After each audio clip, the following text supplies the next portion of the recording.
Deputy CM Pawan Kalyan ఇప్పుడు మార్మోగుతున్న పేరు. ఇండియాలో ప్రస్తుతం ఉన్న ఏ స్టార్ హీరోకి లేని ఫాలోయింగ్ పవన్ కళ్యాణ్ సొంతం. సినిమా హిట్ ఫ్లాప్ తో సంబంధం లేకుండా లక్షలాది మంది అభిమానులను సంపాదించుకున్న పవన్ కళ్యాణ్ ఇప్పుడు రాజకీయాల్లో బిజీ అయిపోయారు.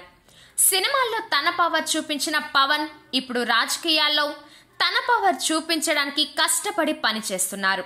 వైసీపీని అందపాతాళానికి తొక్కుతా అని చెప్పి మరీ తొక్కిన పవన్ కళ్యాణ్ ఇప్పుడు పాలనపై పట్టు పెంచుకుంటున్నారు. కీలక శాఖల్లో సమూలమైన మార్పులు తెచ్చేందుకు పట్టుదలగా కష్టపడుతున్నారు.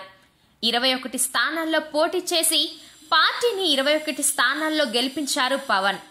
మంత్రివర్గంలో 3 మంత్రి పదవులను తన పార్టీకి తీసుకున్న పవన్ వారిని కూడా ఏ తప్పులు చేయవద్దని, ప్రభుత్వానికి చెడ్డ పేరు తీసుకురావద్దని హెచ్చరించి పని చేయిస్తున్నారు.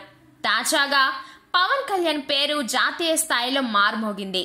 హిందీలో బాగా పాపులర్ అయిన కౌన్ బనేగా కరోడ్పతిలో పవన్ కళ్యాణ్ కు సంబంధించిన ఓ ప్రశ్న అడిగారు.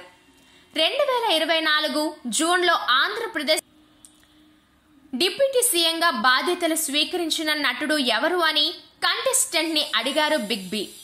ప్రశ్నకు సమాధానం తెలియకపోవడంతో ఆడియన్స్ పోల్ తీసుకున్నారు.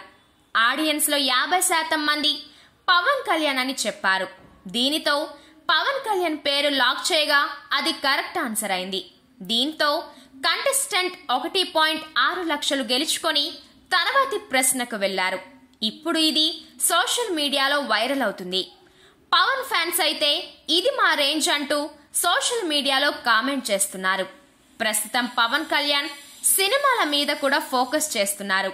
వచ్చే ఏడాది తాను నటించే 3 సినిమాలను విడుదల చేయనున్నారు. త్వరలోనే షూటింగ్ మొదలు కానుంది.